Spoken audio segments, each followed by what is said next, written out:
El tema de hoy tiene que ver con un salmo bien interesante, ¿no? El Salmo 29, vamos a compartir pantalla. Dicen que voy perdiendo experiencia en cuanto a esto, ¿no? Y tal vez sea cierto, ¿no? Pero dice Salmo 29, el tema que tiene en la Reina Valera, o el título que tiene en la Reina Valera es Poder y Gloria de Jehová. En el texto hebreo solamente dice Salmo de David. Es un salmo sumamente interesante que vamos a ver, vamos a analizar de acuerdo vamos a decir, su mitología, ¿no? Porque dice, tributad a Jehová, oh hijos de poderosos, dad a Jehová la gloria y el poder. Dad a Jehová la gloria debida a su nombre.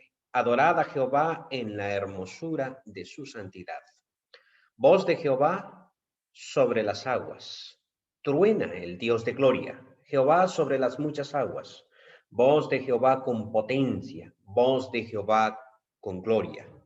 Voz de Jehová que quebranta los cedros. Quebrantó Jehová los cedros del Líbano. Los hizo saltar como becerros al Líbano y al Sirión como hijos de búfalos. Voz de Jehová que derrama llamas de fuego. Voz de Jehová que hace temblar el desierto. Hace temblar Jehová el desierto de Cádiz. Voz de Jehová que desgaja las encinas y desnuda los bosques. En su templo todo proclama su gloria. Jehová preside en el diluvio y se sienta Jehová como rey para siempre. Jehová dará poder a su pueblo. Jehová bendecirá a su pueblo con paz. Ahí termina el salmo. No es de los más famosos, pero vaya, si tiene un estribillo que es voz de Jehová. Cuando hablábamos nosotros de mitología, para nosotros cuando hablamos de mitología, la creencia que tenían los pueblos antiguos en sus diferentes dioses, así como los griegos creían en Zeus, ¿no?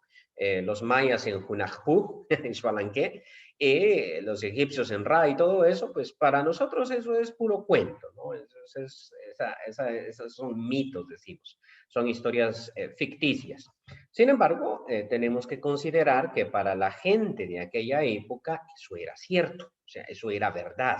Nosotros hablamos de mito, pero ellos hablarían de realidad, de realmente cómo son las cosas. Y dentro de ese pensamiento mitológico, que decimos es real para ellos, los pueblos cananeos creían en un dios que se llamaba Baal, ¿no? Baal en hebreo quiere decir simplemente Señor. O sea, cuando uno habla hebreo y luego se topa para decirle a alguien Señor, uno tiene que decir Baal. O sea, esa es la forma, ¿no? Por ejemplo, Sara, que llamaba Señor a Abraham, le decía Baali, que quiere decir mi Señor, ¿no? Ese término, y en hebreo quiere decir mi. Baali, mi Señor. Bueno, y por eso es que a este dios, este ídolo, pues se le llamaba Baal. Baal era representado físicamente por la figura del toro o del becerro, cualquiera de los dos.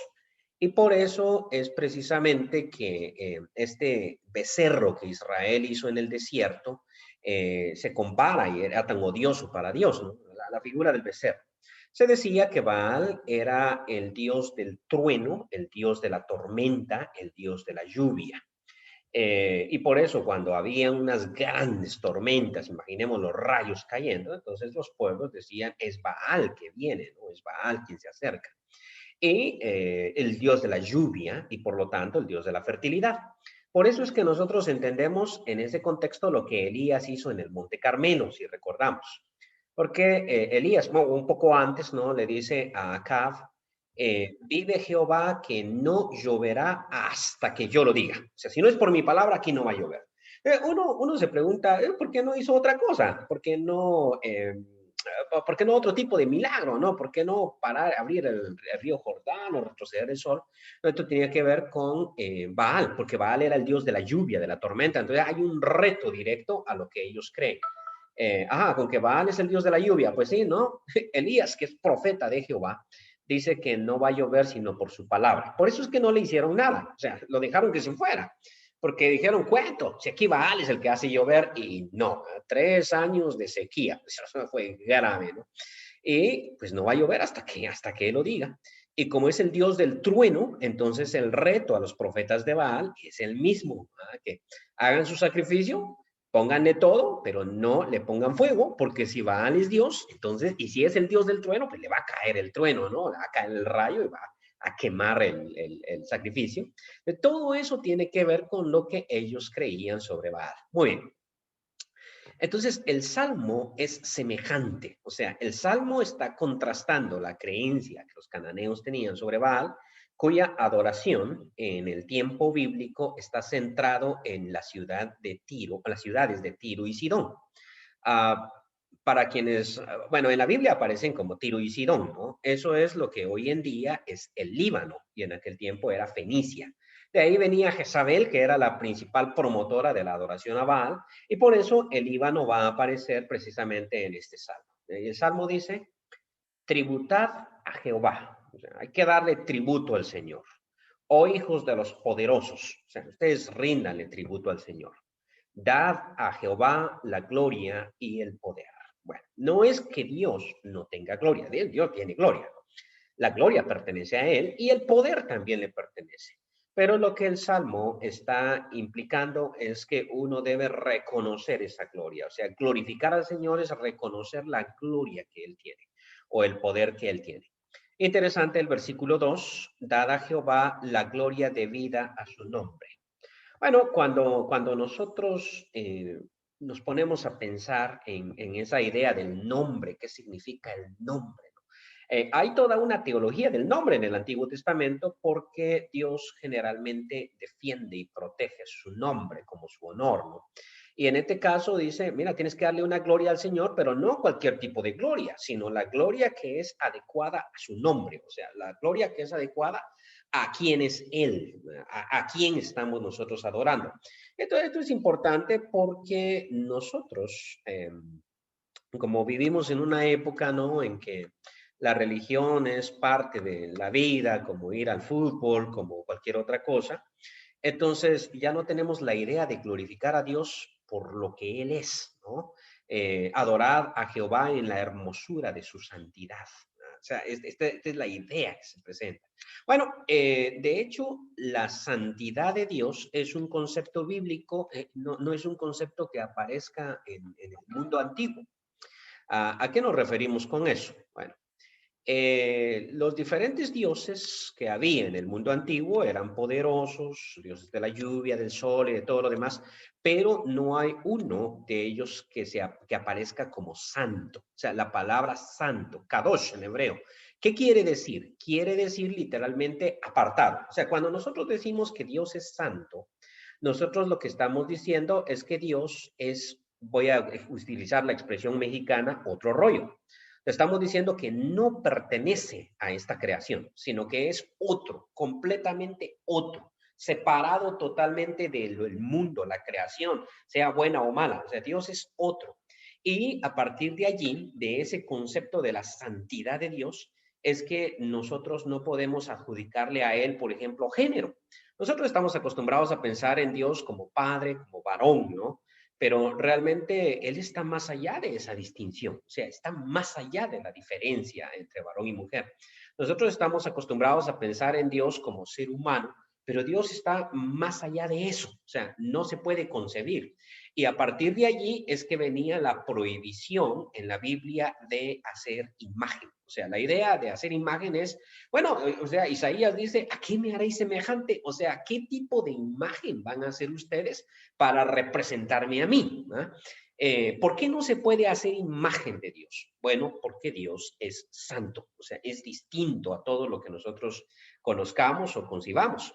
Y de allí viene el salmista, ¿no? Diciendo, mira, adora a Jehová en la hermosura de su santidad. Pero, ¿qué es eso de la santidad? No, imagínatelo nada más porque no hay forma de concebir a Dios, porque Dios es santo. De ahí que a todos los demás dioses se les hacía imagen, ¿no? Todos los dioses tienen imagen. Entonces, ¿por qué la Biblia prohíbe hacer imagen de Dios? Bueno, sencillo, porque Dios es santo y no pertenece a este mundo. O sea, no se le puede comparar con absolutamente nada. Eh, Y luego empieza el salmista a hablar de las aguas, ¿no? Acuérdense de Baal, dios de la tormenta, del agua y todo lo demás. Por eso dice voz de Jehová. Bueno, vamos a este otro punto. Isaías del capítulo 40 al capítulo 55. Pelea un montón con los ídolos, ¿no? Estos ídolos, a ver, son así, son acá, etcétera, ¿no? Semejantes a ellos son sus adoradores. Y una de las cuestiones en que Isaías reta a los ídolos es a hablar. O sea, tienen boca, pero no hablan. Bueno, también dice, tienen oídos, pero no oyen, tienen ojos, pero no ven. Pero después reta mucho lo de la boca, diciendo, vaya pues, hombre, digan algo. O sea, bueno, hagan algo, aunque sea bueno o sea malo, pero que nosotros tengamos algo que decir de ustedes. Ese es el punto, ¿no? Tengamos algo que decir de ustedes, ¿no? Bueno, si no pueden hacer algo bien hecho, pues háganlo aunque sea mal hecho, ¿no? Para que nosotros podamos dar algún tipo de testimonio. Entonces, la idea constante es que la voz de Dios, imagínense que este es un concepto tan importante en el Nuevo Testamento, porque así empieza, ¿no? El Evangelio de Juan, en el principio era el verbo, ¿verdad? O sea, la palabra, dice la Nueva Versión Internacional, en el principio era la palabra y la palabra estaba con Dios y la palabra era Dios. O sea, Dios era la palabra. Y por eso es que en el Génesis 1 también Dios dijo sea la luz y fue la luz, la palabra de Dios. Por eso es que se reta a los ídolos a digan algo, o sea, aunque sea cualquier cosa, ¿no? Y aquí el salmista dice, mira, vamos a hablar de un concepto que va a repetir muchas veces, la voz de Jehová. O sea, la voz de Jehová sobre las aguas. O sea, ahí clama el Señor. Truena el Dios de gloria. Jehová sobre las muchas aguas. Voz de Jehová con potencia. Voz de Jehová con gloria. Notemos cuántas veces repite el concepto de poder y el concepto de gloria. Y se va a meter con el Líbano. Dicen que en el Líbano existían, porque ya no existen, unos cedros que eran impresionantes realmente, o sea, eran viejos, grandes. Son famosos no solo en la Biblia, son famosos en la literatura antigua los cedros del Líbano, ¿no? Ni imaginarlo, ¿no? Ni imaginarlo, porque realmente como hemos destruido todo el ambiente, ¿no? Pero en algunos documentales he visto yo árboles que están, por ejemplo, en Chile, y dice el hombre, este árbol tiene 2000 años. ¡Ah! Tremendo árbol, es increíble ver un árbol de esa magnitud, 2000 años y todavía de pie. No, de hecho, si uno va a Palestina, todavía hay árboles allí, olivos sobre todo, que tienen más de 1000 años o 2000 años, ¿no? En el Monte de los Olivos, pues todavía hay olivos que uno puede decir, Jesús pudo haber tocado este olivo.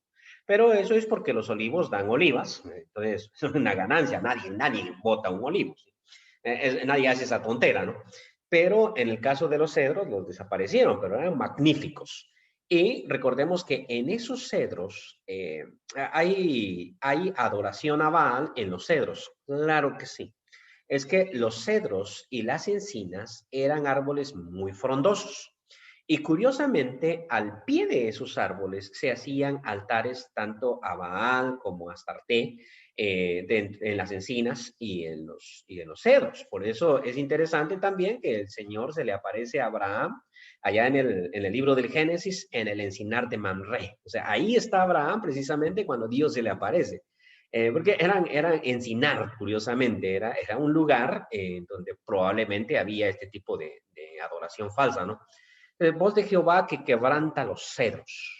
Quebrantó Jehová los cedros del Líbano. O sea, la idea es clara. Ahí en esos cedros del Líbano y ahí al pie de esos cedros del Líbano hay muchos altares dedicados a Baal. Entonces viene la idea, quebrantó esos cedros, quebrantó los cedros del Líbano, los hizo saltar como becerros. O sea, cuando uno piensa en esta metáfora, ¿verdad? Al Líbano y al Sirión como hijos de búfalo. O sea, la idea es que el Señor habla y el Líbano se pone a temblar del miedo por la voz de Jehová que ha tronado sobre las muchas aguas, o por la voz de Jehová que truena con potencia, ¿no?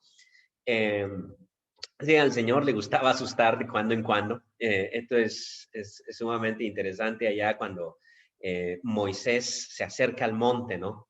Y entonces el Señor baja al monte y la presencia de él, la teofanía, ¿no? Y entonces empieza a tronar el monte y se mira esa tormenta que aparece sobre el monte Sinaí.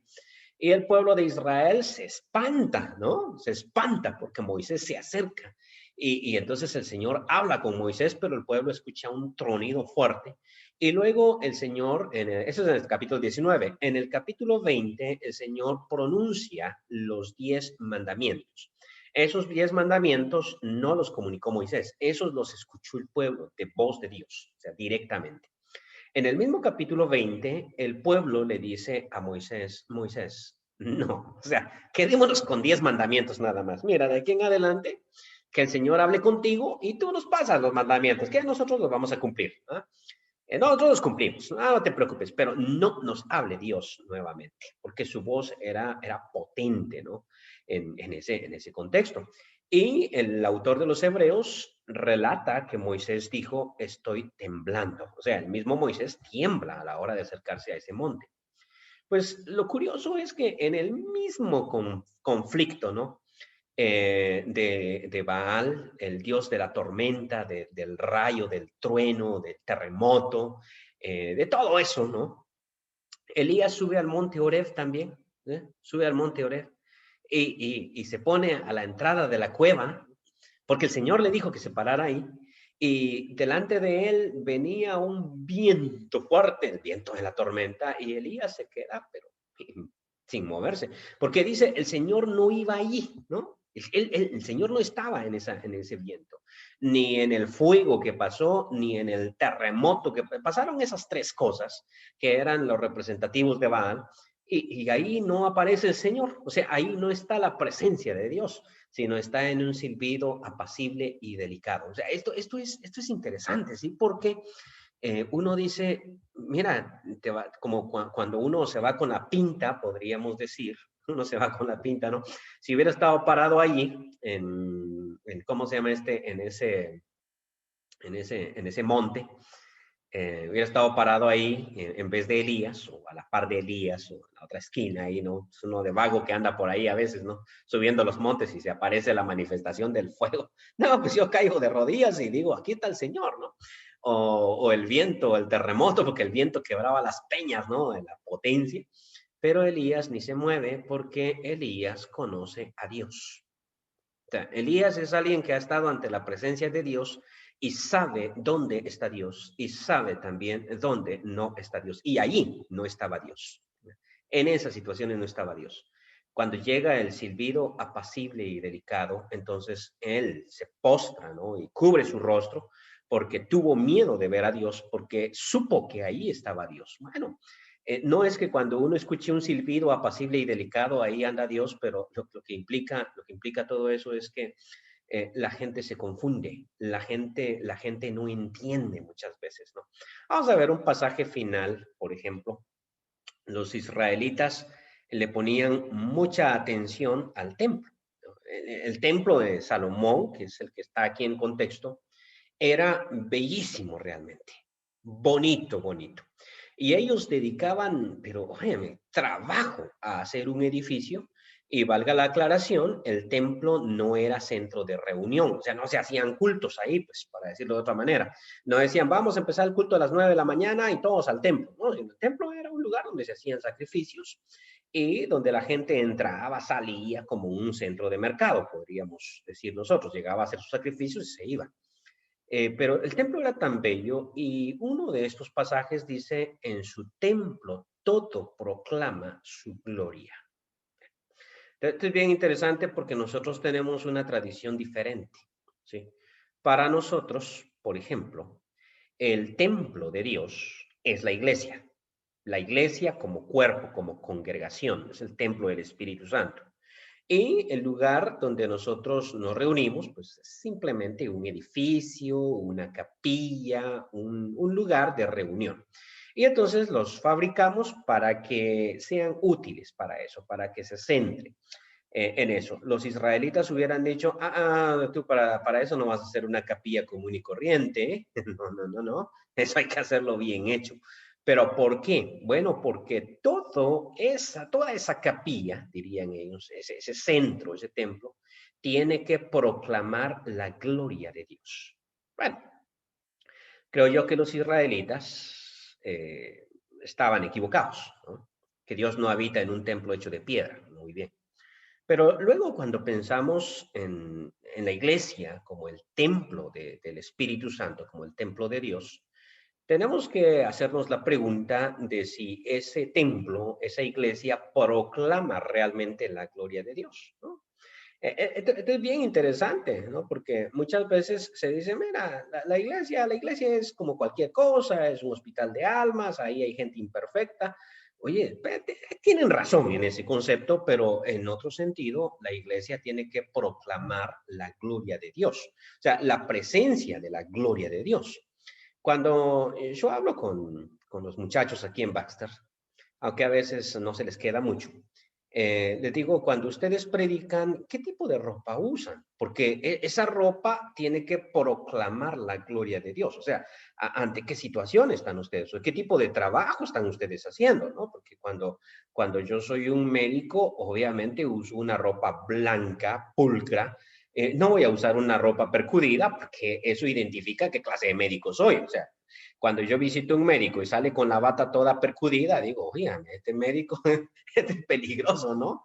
Y de hecho, vi ese caso cuando íbamos con un muchacho acá a la dentista y salió la dentista a saber qué había hecho, pero salió con la bata llena de sangre, ¿no? Está llena de sangre, saber qué había hecho la dentista. Y entonces él dice, no, yo no me voy a arreglar los dientes. Y dice, bueno, yo no me arreglo los dientes con esta tiene dos profesiones, decía el doctor Soiber, ¿verdad? Es dentista y carnicera. Entonces, ahí no. Entonces, pero obviamente cuando uno visita a un abogado, uno espera a alguien con un traje completo. Entonces, ¿cómo nosotros proclamamos? ¿Cómo es nuestro, bueno, y estoy hablando de algo físico, pero luego cuando ya entramos a lo espiritual, la conducta de un cristiano, cómo se comporta, cómo se conduce, bueno, él dice, su templo, todo, proclama su gloria. O sea, estamos proclamando la gloria de Dios. Interesante el concepto, ¿no? Eh, Sigue diciendo en el versículo 7, yéndome un poquito para atrás, después del Líbano, ¿no? Voz de Jehová que derrama llamas de fuego. O sea, está adjudicando a esta teofanía todo esto. O sea, mira, derrama llamas de fuego. Sí, es que así se manifestaba también el baalismo, ¿no? Voz de Jehová que hace temblar el desierto. Hace temblar Jehová el desierto de Cádiz. Allí donde fue la tentación grande que Israel no pudo sufrir, voz de Jehová que desgaja las encinas y desnuda los bosques, porque las encinas eran los lugares donde una vez más se adoraba a Baal. O sea, la idea aquí es que el Señor es realmente el que gobierna sobre todo esto. Claro, esto para nosotros es evidente. O sea, estamos viviendo en otra época. Para nosotros es evidente que Baal no existe. Y pensamos que la gente que creía que Baal existía es muy tonta. O sea, es absurda.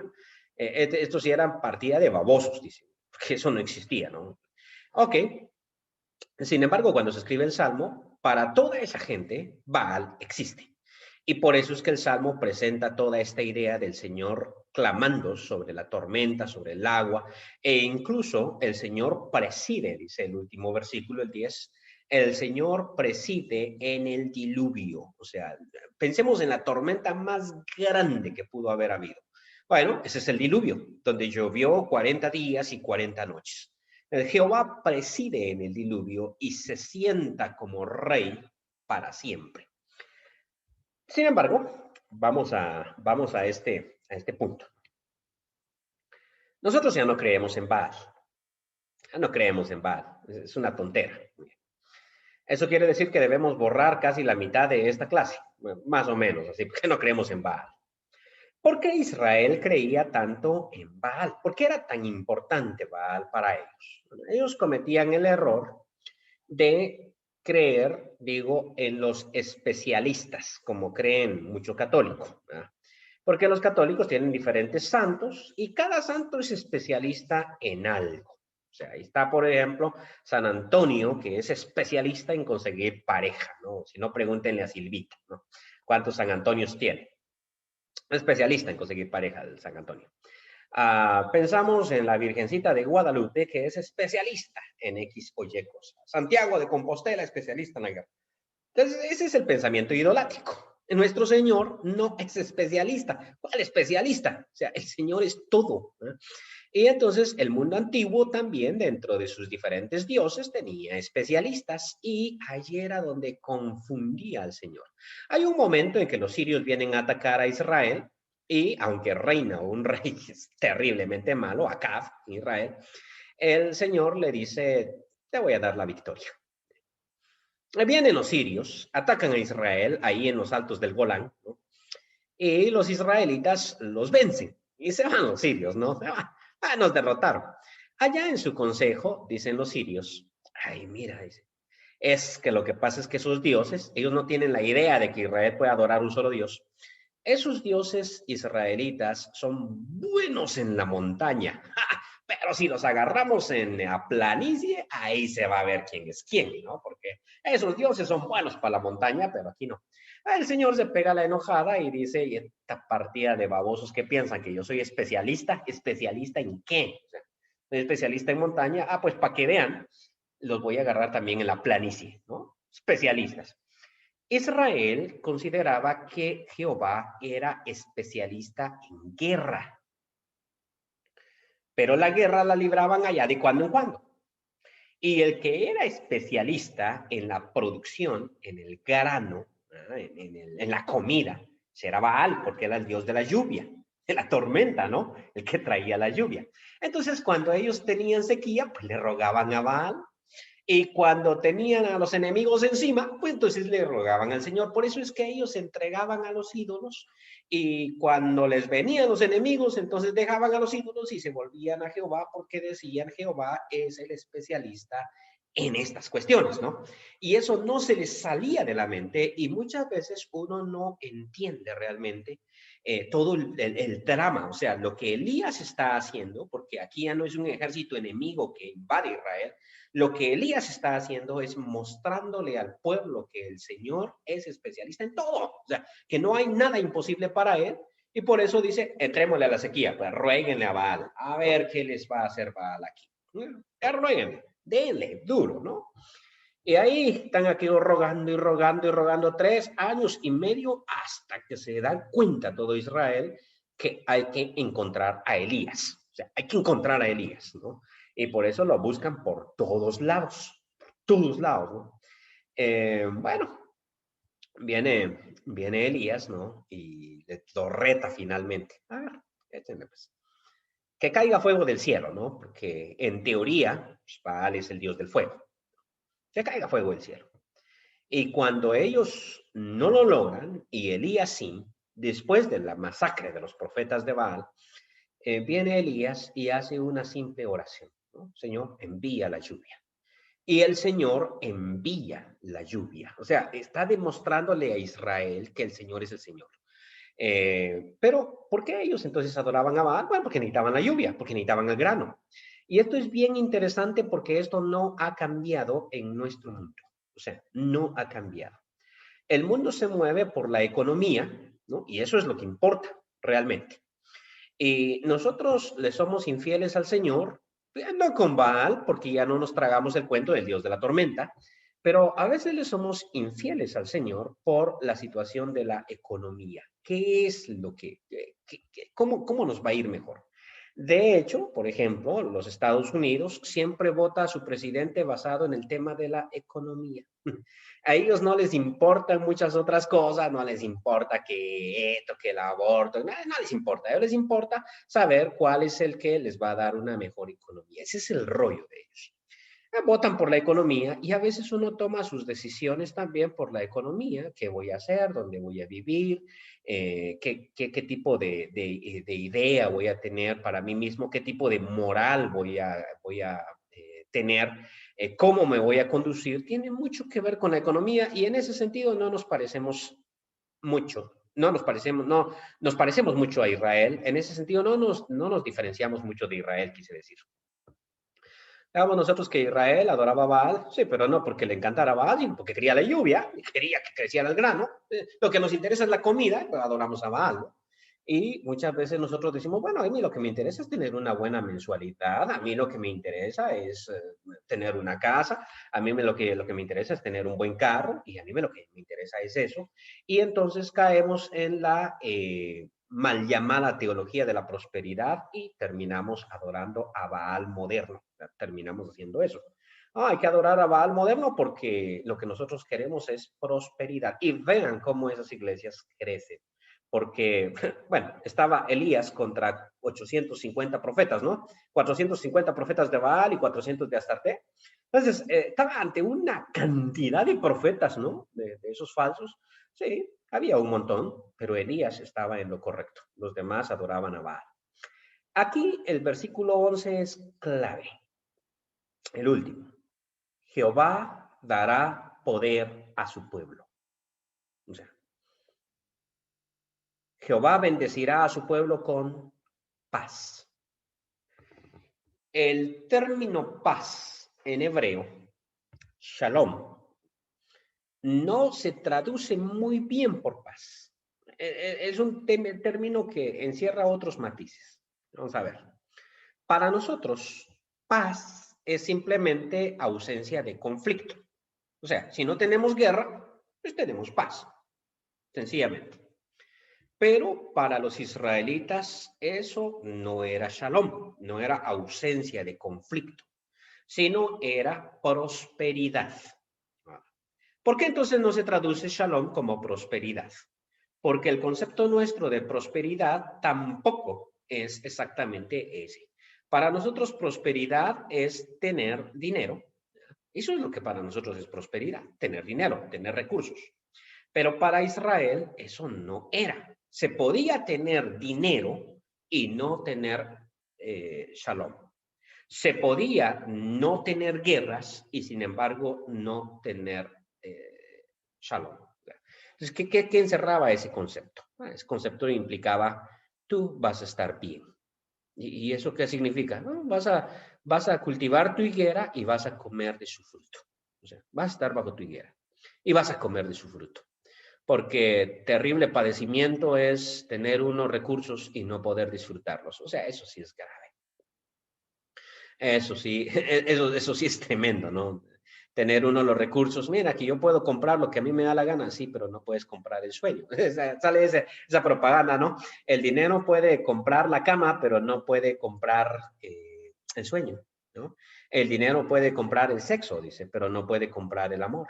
El dinero puede comprar, y sale esa situación, ¿no? Y es cierto, pensemos en la cama. El dinero puede comprar la mejor cama posible, pero el sueño, eso sí no lo puede comprar. Entonces, para el judío, tener la cama no es shalom. Y tener el sueño, tampoco. Porque mira, me estoy mirando el sueño y es de dormir en el piso, está como que duro, ¿no? Entonces, para ellos era una combinación de las dos cosas. Shalom significa tener la cama y tener el sueño. Shalom significa tener prosperidad, pero tener la capacidad de disfrutarlo. O sea, ¿de qué sirve tener toda la plata del mundo si los hijos de uno son drogadictos? ¿De qué sirve eso? Tengo todo el dinero del mundo. Sí, mira, pero ¿cómo están tus hijos? Eso es terrible. Pero cuando uno dice, mira, no tengo mucho, sí, pero mis hijos son buenos.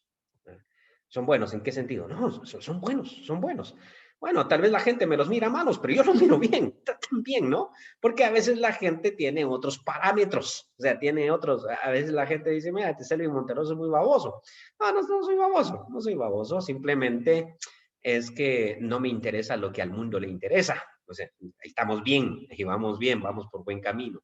Shalom no significa tener una gran banquete, no, significa tener una tortillita aquí con unos frijolitos, pero saber disfrutarlo, eso es lo que significa. Y eso es lo que Israel necesitaba. Por eso Israel buscaba a Baal. Y por eso es que el versículo dice, mira, él, Jehová, él bendecirá a su pueblo con paz. O sea, qué interesante ese concepto, ¿no? Qué interesante ese concepto. Él bendecirá a su pueblo con paz. En el libro de Oseas, me permiten, voy a ver ahora sí. En el libro de Oseas, hay un momento en el que el Señor se queja de Israel. El Señor dice, yo a ellos le enviaba la lluvia a su tiempo, le enviaba el trigo, la cebada, el aceite, todo a su tiempo. Y ellos agarraban estas cosas y las sacrificaban a Baal. O sea, ¿qué onda? ¿Cómo, cómo lo que yo le doy, esta lo va a sacrificar a su amante? O sea, esa es la idea que presenta, ¿no? Y entonces le dice, le quitaré todo esto. Y ahí vamos a ver, ¿verdad?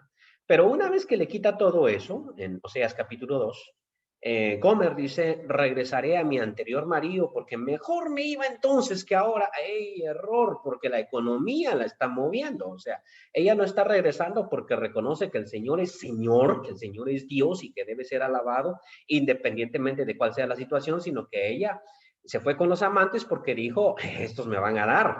Y cuando no le dieron nada, entonces dijo, ahora voy a regresar con mi marido porque ahí tenía yo comida, ¿no? Es la misma razón y por eso sigue diciendo, nada, ese señor, la voy a agarrar, voy a hacer esto, voy a hacer lo otro.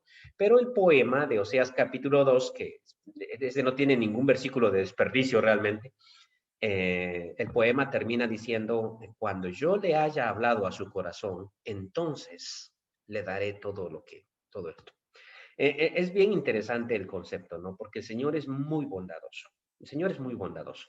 El Señor nos bendecirá a nosotros con grano, nos bendecirá a nosotros con aceite, nos bendecirá a nosotros con riqueza y nos bendecirá a nosotros con la capacidad para disfrutar eso. Pero antes de que eso suceda, uno tiene que glorificar al Señor independientemente de lo que suceda. O sea, esta es una fidelidad hacia el Señor y por eso termina diciendo, mira, Él dará a su pueblo el poder y también bendecirá a su pueblo con shalom. Y eso para los hebreos tenía una gran implicación.